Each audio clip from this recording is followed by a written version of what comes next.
What is up, Guff Gang? My name is Zach, back with some more fantasy football content, some more rankings, and I hope you had a very Merry Christmas and a happy holidays.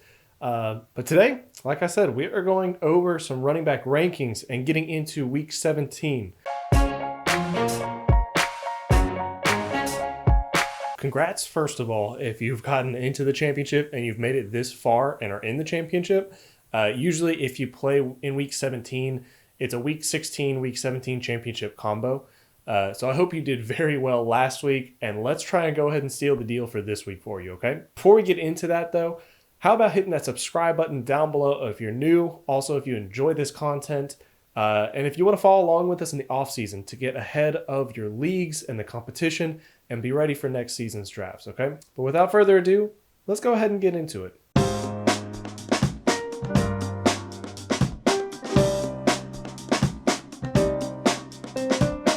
So to start, we will work our way from number 1 through 20 for the running backs this week. But let's start off with some running back sleepers that we could see making the top 20. So as our RB sleepers, we have A.J. Dillon. Dillon just came off a 21 rushes for 124 yards and 2 touchdown performance against the Tennessee Titans. He was given the bulk of the workload, given that the Packers got ahead pretty early though. But now that the Packers have clinched the division and just have to really beat the Bears this week to get home field advantage, they honestly might lean a bit heavier on some of their starters than normal because they do want that home field advantage, but probably we'll still see them try to keep their starters healthy for playoff purposes, so we could actually see more of Dillon as opposed to Aaron Jones. Another sleeper is Dare Ogunbowale for the Jacksonville Jaguars. Sorry if I butchered that name. But James Robinson, he missed last week with an ankle injury. If he misses again this week from that same ankle injury, honestly, we could see Dare getting a lot of the opportunity. And honestly, the Jaguars are right now trying to maintain the number 1 draft pick for next year. So they might just go ahead and sit Robinson anyway. So if they do that, like I said, there's just so much opportunity and so many touches available for Dare Ogunbowale. We also have as a sleeper Mike Davis. CMC is going to be out, so Mike Davis, no surprise there. We do have on our list Kareem Hunt as a sleeper, and yes, I know it's Kareem Hunt. He shouldn't really be a sleeper, but it's a must-win for the Browns for any playoff hopes. And recently, Kareem Hunt has shown he has kind of been touchdown dependent. They've been utilizing Nick Chubb a lot more, so who knows? Lastly, we have Wayne Gallman. He was going to crack our list, but we have so many other good running backs. Gallman plays against the Cowboys, so that should just be a decent matchup altogether for him. But all right, all those sleepers out of the way, let's get into our rankings. At number 1 for the Week 17 running backs, we have Derrick Henry. Now, last week, we had Derrick Henry ranked pretty high against an easy run defense, being the Packers. And we can all saw what happened with that. And last week, being a snowy game where running the ball would kind of be the game scheme, he was pretty phased out early because the Packers got up to an early lead. This week, though, with the Titans needing to get a win to get into playoffs and the Texans being their opponent this week, there's really no limit to what Derrick Henry's about to do for you. Last time they played the Texans, he actually scored 39 fantasy points in half PPR formats for you. So this is not a game they can afford to bench their starters or not play Derrick Henry as much because they have to get into the playoffs with this. So I would let your King Henry reign again. At number 2, we have Nick Chubb. The Browns are also in must-win mode right now for playoffs. They go against the Steelers, who are not the easiest matchup against the run on paper, but this is a run-first offense that makes their money on the ground utilizing Nick Chubb and running down a team's throat, honestly. So in a win-now game, that looks like it'll be their game plan and their go-to. At number 3, we have Antonio Gibson. Now, Gibson is coming off of a foot injury, and yet he still had last week 6 yards a carry. So very good efficiency. So give him another week, basically removed from that injury, in a must-win game for them to win the NFC East, going against the Eagles, and I think he just has the upside to give you week-winning material and ability. At our number 4 spot, we have Ezekiel Elliot, and it is crazy that having Zeke in the top 10 is actually a weird thing to do right now. But he has not shown us consistency this season without Dak Prescott, but he is starting to actually get things going a little bit, as well as the Cowboys in general. Their offense has been getting things going, and they are just 1 win away and 1 loss for the Washington football team away to making the playoffs and winning the NFC East. So this team could actually muster up the ability to do well And that would honestly have to come off the back of Zeke feasting and eating again. He ate last week with 105 rush yards. So this week against the Giants, that might actually be the same scenario that we see out of him. And we could see the same Zeke we're used to seeing. All right, number 5 is Josh Jacobs. Jacobs had a pretty mediocre performance last week, and he really hasn't been that trustworthy for you. Luckily, the Raiders are out of the playoff race, so they do not really have anything to hold out on players for health reasons. So they don't have anything to lose. They do face the Broncos, the Denver Broncos this week, and in their last matchup against them, Jacobs had a 27 fantasy point day in half PPR formats. So hopefully we can see some of the same this week as that last time, what happened against the Broncos. Number 6, I've been saying this all season long, and finally we are seeing it all happen. Jonathan Taylor, he is the truth. He just needed some time to acclimate to the NFL and to his offense.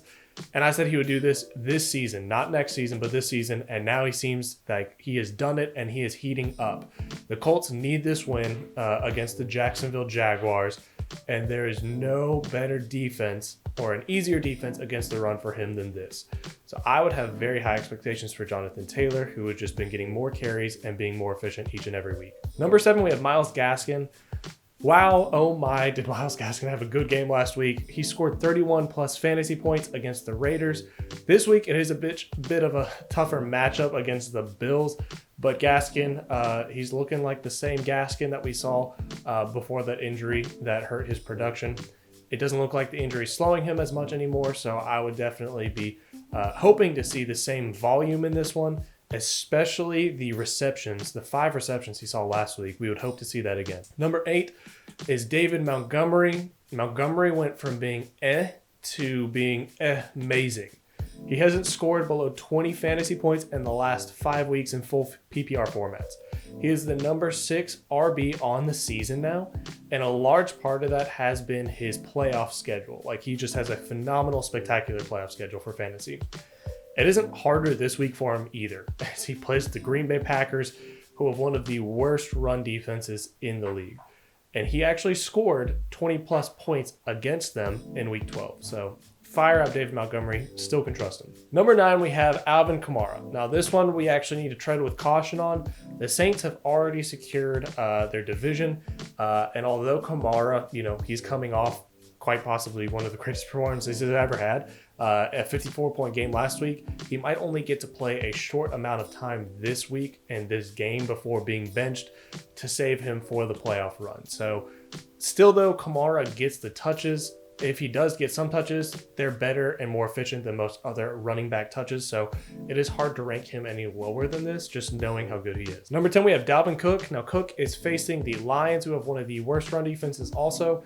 On top of that, the Vikings are just no longer in playoff contention, so who knows? They honestly could choose the side to keep him healthy for next season. We'll go ahead and bench him, play some backups, or they could choose to take out their frustration on the poor Lions and run Cook all over them. Let's just say it might be somewhere in between and they use Cook a little bit or more than maybe we would anticipate. So that way he would still do pretty well for you this week. Number 11, we have DeAndre Swift. Now Swift hasn't been that much consistent that we've been wanting to see from him, but he is still receiving the majority of the touches within this Lions offense. This week against the Vikings and with nothing to lose, I could see a good game from Swift. And the last I played the Vikings too, he actually had 13 carries and total 11 fantasy points in half PPR formats. Number 12, we have J.K. Dobbins. Now Dobbins is starting to gain some traction, but the way the Ravens offense works and runs as a whole, I don't think he will ever receive a full workhorse running back workload. So I guess he isn't like a league winner, but at the same time, he isn't a league loser either, if that makes sense. I expect in a game where the Ravens need to win against the Bengals and Dobbins averaging 5.3 yards per carry, he should still have a pretty good game for you. Number 13, we have Austin Ekeler. Ekeler hasn't received a great amount of targets the last 2 games. I believe he's only averaging about 3 targets over those 2 weeks. But this week is against the Kansas City Chiefs, who are a division rival, of course, and it's a division matchup. And although the Chargers are not in playoff contention, they still should have something to play for or prove along with Lynn's coaching against the Chiefs. And they brought Ekeler back for a reason. They already knew they were out of contention. So hopefully this is a game where they still utilize Ekeler. They get out to an early deficit and they have to throw some dump offs to Ekeler to catch up. Number 14, we have David Johnson. And oh my goodness gracious, David Johnson just went off this past week. This is not going to be standard practice for him though. So please do not toss him to the highest points of your draft boards for next year and draft him super early because he really has only topped over 15 carries 3 times this season. They do play the Titans this week though, so that's a good matchup, and they have nothing to lose because they've been out of contention. So I could still see a strong finish from the top trade acquisition of last offseason, but not expecting this huge point game like they had last week. Number 15, we have Aaron Jones. Jones played second fiddle last week to Dylan, who last week actually got kind of game scripted out because the Packers got so ahead. But the Packers are already in playoffs, but are trying to secure home field advantage against the Bears. So if this game gets out of line against the Bears, Dylan could definitely take the wheel again and take over those touches.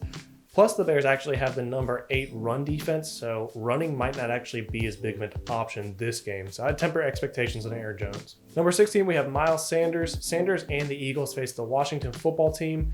This is a tougher matchup, definitely against the run and just against a defense as a whole. But honestly, we can't count Sanders out, especially after what he did to the Saints a few weeks back, who were the number 1 run defense. We are seeing that Hurts is helping Sanders' production and efficiency. And Sanders is also getting a good bit of carries each and every week. So that helps a good bit. He's averaging 14 carries over the last 4 weeks. So that volume alone does help him. Number 17, we have Melvin Gordon. Gordon gets to face the Raiders this week, who boast one of the worst run defenses in the league. They were actually just gashed by Myles Gaskin, like we talked about.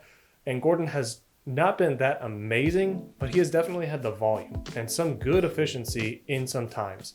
He has not had under 10 carries since week 9 actually this season, so his volume is definitely a plus a great matchup against the Raiders. You should have a pretty decent floor. All right, moving on to number 18, we have Kenyan Drake.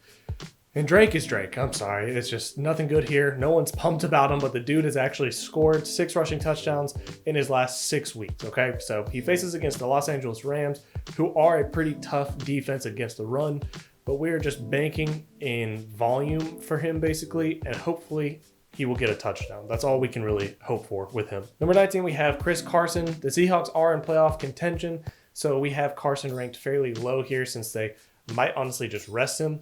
On top of that, they play the 49ers, who do have a pretty solid run defense. But last time they played the 49ers, DJ Dallas actually had a 20-point day. So hopefully we could see Carson do some damage on the ground or through the air before and if they sit him for playoffs.